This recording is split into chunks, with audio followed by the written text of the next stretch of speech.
Welcome back to the Grad-Centric Podcast. Today we're going to talk about playing sports in college. And in particular, I wanted to bring your attention to the fact that on our blog at gradmetrics.com, I recently published the 7-minute guide to playing sports in college.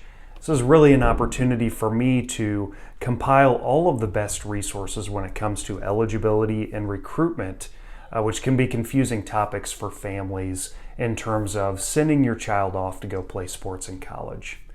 So let me give you an overview of some of the information within that 7-minute guide to playing sports in college, just so that you know what's there and you have a general introduction to what you need to expect when you think about playing sports in college or you're guiding your son or daughter to do the same.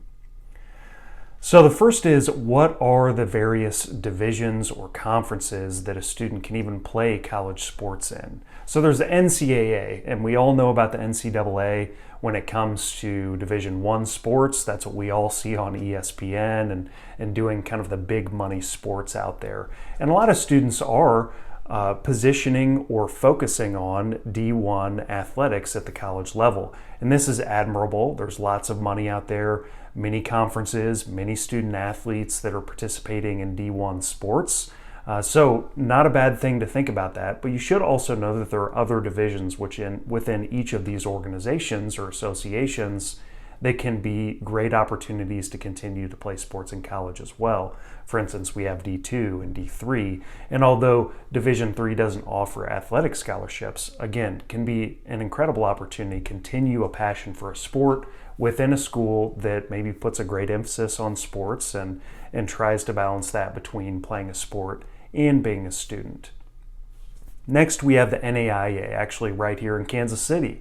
That's where I'm at locally, is in the Kansas City area, and so this is our local association when it comes to sports. The NAIA, 65,000 student athletes, more than 250 schools. They award $600 million in scholarships. And to compare that to the NCAA, that's not insignificant. The NCAA, of course, has more, so we're looking at almost 500,000 student athletes. We're looking at 19,500 teams, 1,098 schools. We're looking at $3.5 billion given in scholarships annually. That is significant and substantial. But the NAIA is giving a lot out there as well. And so looking at playing sports for the NAIA, still very admirable, a very reasonable pathway to go play sports in college, and might even be better in terms of opportunities, scholarships, or getting the attention of coaches and making sure that you're playing for a great team and for a school that you're passionate about.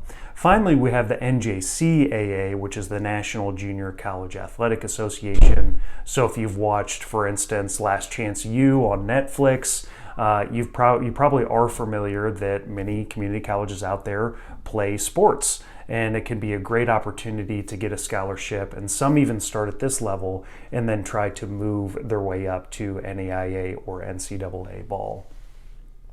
So that's a general understanding or introduction to the associations that are governing sports at the college level. Generally speaking, those are our main three, although there are others that exist out there. So we've talked about D1, D2, D3, we've talked about NCAA, NAIA, NJCAA, and now we have to talk about eligibility and recruitment. Those are really the two things as you start to go down this path that you need to be aware of. That there are eligibility requirements in terms of what you have to take and the academic potential that you bring to the table when you start your college career.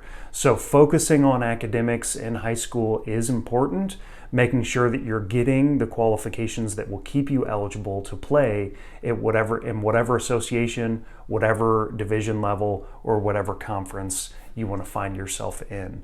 And so be aware that there are eligibility requirements and then recruitment requirements. And the general rule here is the more competitive you play, so going from D1 and then moving your way down, the more competitive play that you're trying to get into, there will be more recruitment issues that you're going to run into and more restrictions depending on the level of competitiveness. And I even put here when I posted this resource on our website that, for instance, NJCAA says that signing a letter of intent and with the NJCAA and with NCAA is not a problem.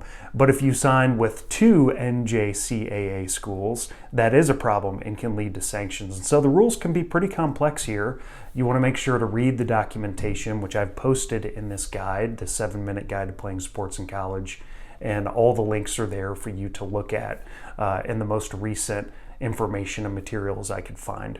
So again, recruitment, eligibility, you need to be aware of that. You need to be aware of the fact that there are multiple associations that govern sports within college, and you need to figure out which one might be a good fit and realize that there are other options. Maybe if you don't get into D1 basketball, there may be an option for you to play D2 or D3 or go NAIA.